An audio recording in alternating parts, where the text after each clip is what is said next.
हरे कृष्णा। आप सभी को फाल्गुन मास के शुक्ल पक्ष की आंवला की एकादशी की बहुत सारी शुभकामनाएं।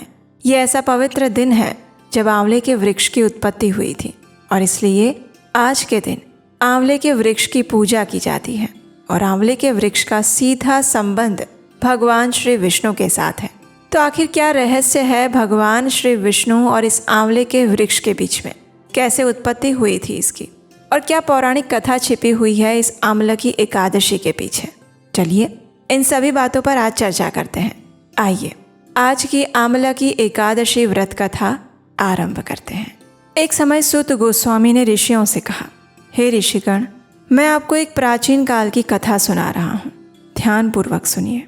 महान राजा मांधाता ने ऋषि वशिष्ठ से पूछा, हे वशिष्ठ जी, अगर आप मुझ पर प्रसन्न हैं तो कृपया मुझे ऐसे व्रत की विधि बताइए जो मेरे लिए लाभकारी सिद्ध हो सके। तब ऋषि वशिष्ठ ने कहा, हे महाराज, आंवला की एकादशी का व्रत सभी व्रतों में श्रेष्ठ है और वो अंततः मोक्ष प्रदान करता है। तब राजा मांधाता ने पूछा, हे महान ऋषि, आंवला की एकादशी व्रत की उत्पत्ति कैसे हुई? इस व्रत को करने की विधि क्या है? हे वेदों के ज्ञाता, कृपया मुझे ये सारी कथा विस्तार से बताइए। तब ऋषि वशिष्ठ कहते हैं, महाराज, मैं आपको इस व्रत की कथा विस्तार से बताता हूँ। ये व्रत फाल्गुन मास के शुक्ल पक्ष में किया जाता है। इस व्रत के फल से समस्त पाप नाश हो जाते हैं। इस व्रत का पुण्य 1000 गायों के दान के समान है। आंवले के वृक्ष के अंदर वैसे भी बहुत अधिक गुण होते हैं, लेकिन उसके अलावा इसका महात्म्य इस तथ्य में भी छुपा हुआ है कि भगवान विष्णु के मुख द्वारा उसकी उत्पत्ति हुई थी। अब मैं आपको आंवले की एकादशी से संबंधित एक कथा सुनाता हूँ। प्राचीन काल में वैदिक नामक एक नगर था। उस नगर में ब्राह्मण, वैश्य, क्षत्रिय, शूद्र चारों वर्णों के लोग सुखपूर्वक रहते थे। नगर में सदैव वेदों का पाठ गूंजता रहता था। उस दिव्य नगर में ना तो कोई पापी था, न दुष्ट और ना ही नास्तिक था। उस नगर में चित्ररथ नामक चंद्रवंशी राजा का शासन था। वे अत्यंत विद्वान और धार्मिक राजा थे। उनके राज्य में कोई भी गरीब, दरिद्र या कंजूस नहीं होता था। उस राज्य के सभी लोग भगवान विष्णु के भक्त थे। वहाँ के सभी निवासी युवा और वृद्ध प्रत्येक एकादशी को उपवास रखते थे। एक बार फाल्गुन मास के शुक्ल पक्ष की एकादशी आंवला की एकादशी आई। उस दिन भी राजा और राज्य के सभी लोग, वृद्ध से लेकर बालक तक, स्त्री से लेकर पुरुष, विवाहित, अविवाहित, सभी लोगों ने अत्यंत हर्षोल्लास पूर्वक एकादशी का व्रत रखा। राजा अपने प्रजाजनों के साथ मंदिर में आए, कलश स्थापित किया और धूप, दीपक, नैवेद्य, पंचरत्न, छत्र आदि से धात्री की पूजा शुरू की। सभी ने मिलकर भगवान श्री हरि का पूजन किया। सभी ने उस व्रत का पालन किया और भगवान श्री हरि को प्रार्थना करते हुए उस दिन उसी रात्रि को वहीं पर निवास किया और संपूर्ण रात्रि के दौरान भगवान श्री हरि के नाम का कीर्तन और गुणगान करते हुए जागरण किया। संयोगवश उस दिन उस रात्रि में एक पक्षी का शिकार करने वाला शिकारी भी वहां पर आ गया। वो अत्यंत पापी और दुराचारी था। वो अपनी हिंसा के माध्यम से अपने परिवार का भरण पोषण करता था। वो भूख और प्यास से अत्यंत व्याकुल था। कुछ भोजन पाने की इच्छा से वो उस मंदिर के कोने में बैठ गया। वहीं पर बैठकर संपूर्ण रात्रि के दौरान उसने एकादशी के महात्म्य का श्रवण किया, भगवान विष्णु की कथा सुनने लगा और इस प्रकार उस शिकारी ने अनजाने में ही बिना कुछ खाए पिए संपूर्ण रात्रि जाग कर बिताई। प्रातःकाल होते ही राजा अपनी सेना के साथ अपने महल में वापस लौट गए और वो शिकारी भी अपने घर वापस आ गया। सुखपूर्वक उसने अपने घर में भोजन किया। कुछ समय बाद उस शिकारी की मृत्यु हो गई। हालांकि वो एक पापी जीव था। उसने अनेकों जीवों की हिंसा की थी और इसीलिए उसका नर्क में जाना निश्चित था। लेकिन उस दिन आंवला की एकादशी के व्रत और जागरण के कारण अपने अगले जन्म में वह राजा विदुरथ के पुत्र के रूप में जन्मा। उसका नाम वसुरथ रखा गया। जब वो बड़ा हुआ तो उसने चतुरंगिनी सेना और धन तथा समृद्धि से संपन्न राज्य पर शासन किया। वे राजा प्रकाश में सूर्य के समान, तेजस्विता में चंद्रमा के समान, वीरता में भगवान विष्णु के समान और क्षमाशीलता और सहनशीलता में देवी पृथ्वी के समान थे। वे अत्यंत धार्मिक, सत्यनिष्ठ, साहसी और श्री हरि विष्णु के भक्त थे। वे सभी लोगों का सम्मान करते थे। दान करना उनका दैनिक जीवन था। एक बार राजा वसुरथ शिकार पर गए। दुर्भाग्यवश वे जंगल में रास्ता भटक गए। दिशा का ज्ञान न होने के कारण उन्होंने उसी जंगल में एक पेड़ के नीचे रात्रि बिता दी। कुछ समय बाद कुछ म्लेच्छ वहां पर आए और राजा को अकेला देखकर उन्हें मार डालो ऐसे चिल्लाते हुए उनकी ओर दौड़े।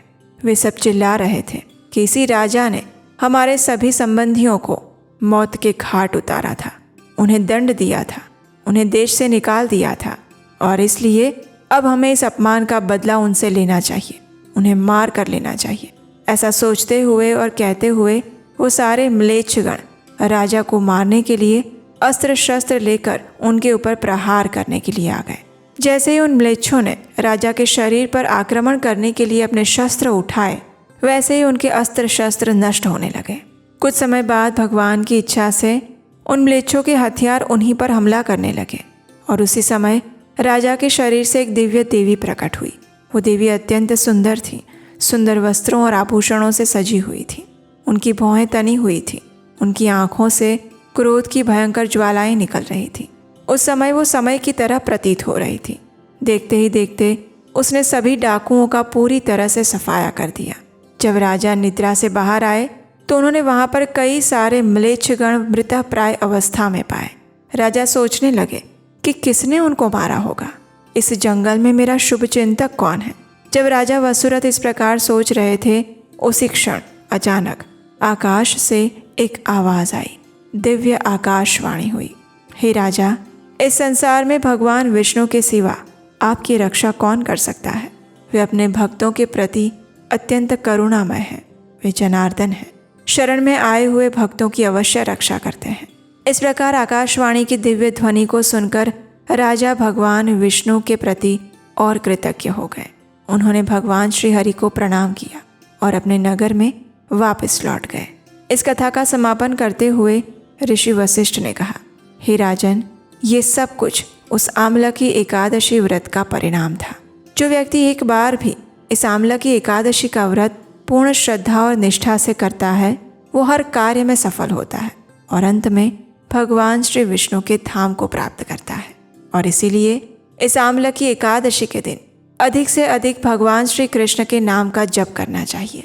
उपवास का पालन करते हुए किसी भी प्रकार के अन्न और अन्न से बनी हुई चीज़ों का त्याग करके पूर्ण विधि विधान के साथ, निष्ठा के साथ इस एकादशी व्रत का पालन करना चाहिए। और अगर हमारे इस अभियान की आप सराहना करते हैं और इसमें आप हमारा साथ देना चाहते हैं तो स्क्रीन पर दिए गए नंबर पर अपना आर्थिक योगदान भेज सकते हैं।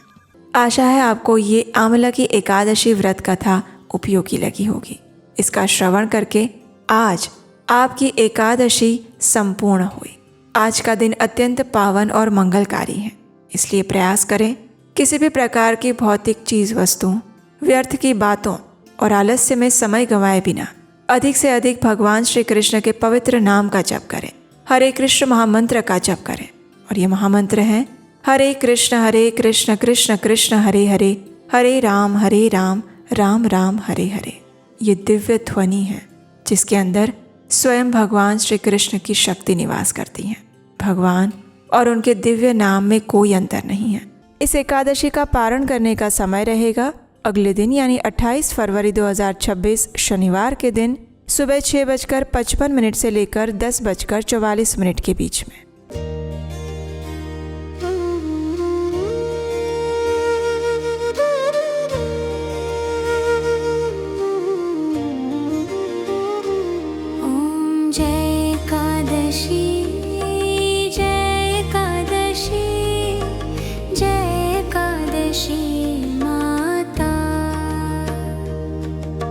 विष्णु पूजा रत को धारण कर शक्ति मुक्ति पाता। तेरे नाम गिनाऊं देवी, भक्ति प्रदान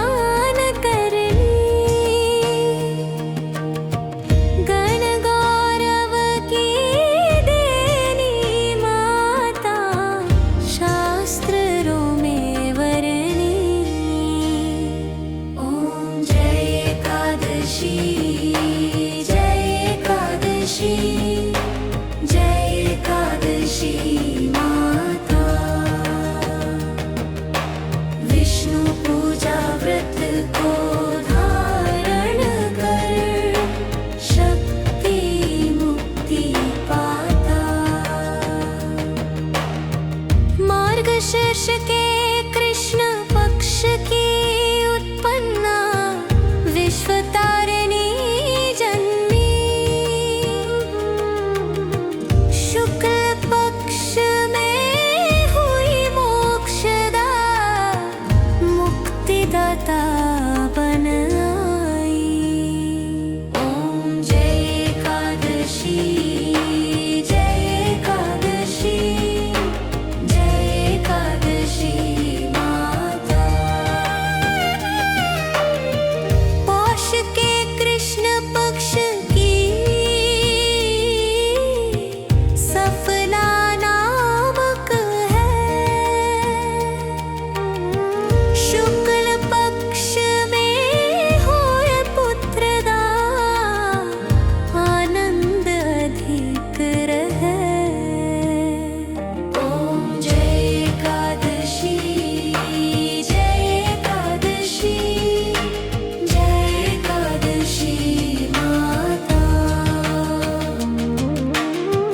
नाम षटतिला माघ मास में कृष्ण पक्ष आवे। शुक्ल पक्ष में जया कहावे, विजय सदा पावे।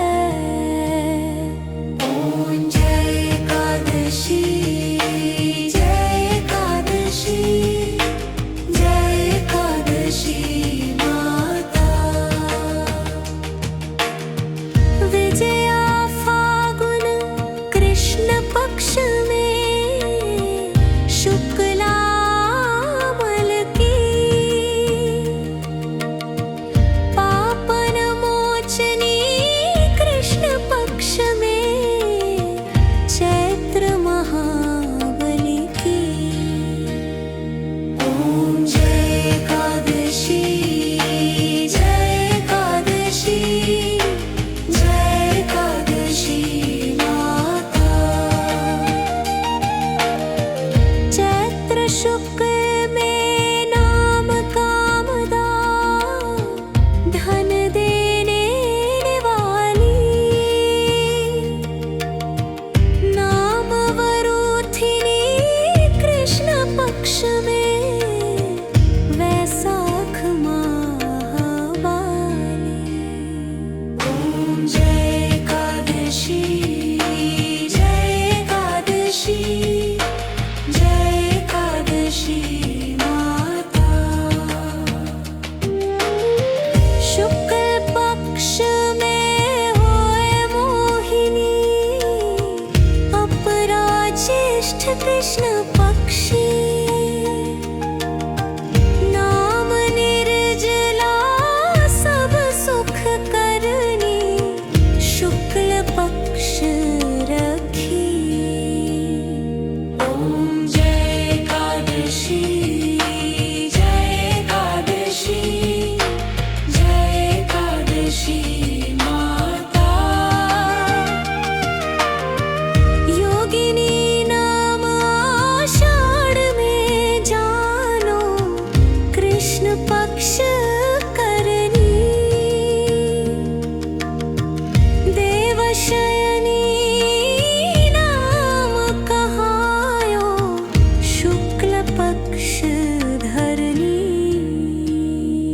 ओम जय एकादशी, जय एकादशी, जय एकादशी माता।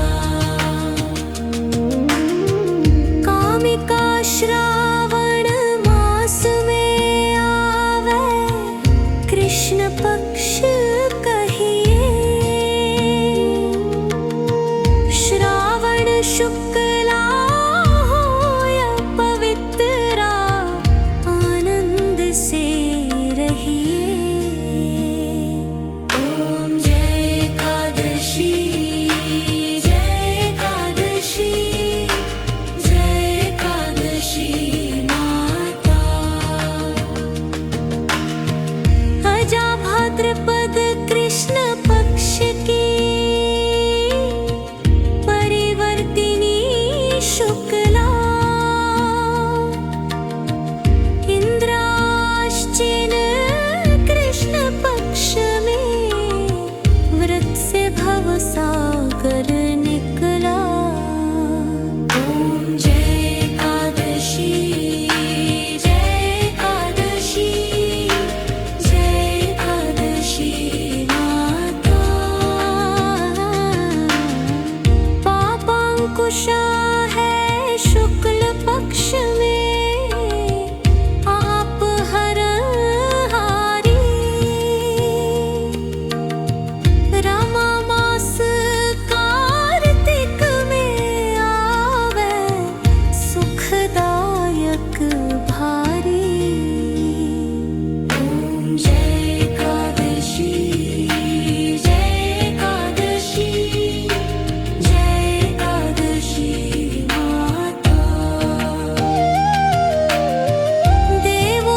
की